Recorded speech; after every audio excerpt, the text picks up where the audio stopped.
Les moyens modernes qui concernent l'amélioration de la santé, que ce soit la médecine ou la chirurgie visant à remplacer les organes, permettent à l'humanité d'espérer qu'une vie en bonne santé plus longue soit envisageable.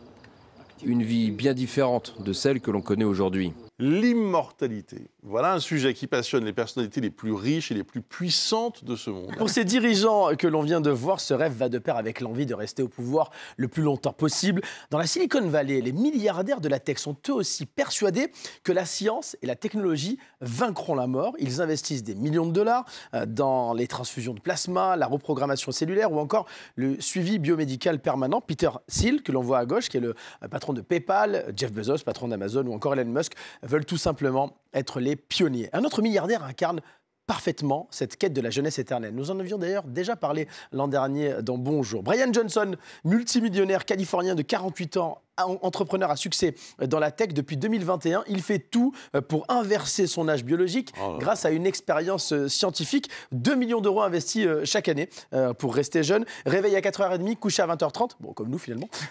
Sport, plus de 100 gélules de compléments alimentaires à prendre chaque jour. Alimentation végane ou encore perfusion de plasma de son fils de 17 ans. Tout est sous contrôle, visiblement.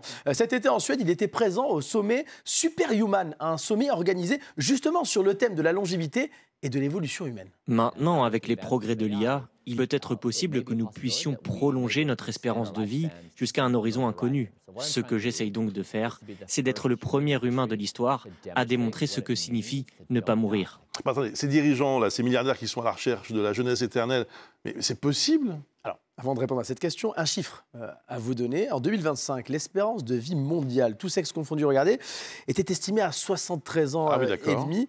En 2000, elle était de quasiment 67 ans. Donc on voit que la médecine a fait des progrès, c'est indéniable. À l'heure actuelle, le record de longévité pour un être humain est toujours détenu, Cocorico, par la Française Jeanne Calment, décédée à l'âge de 122 ans.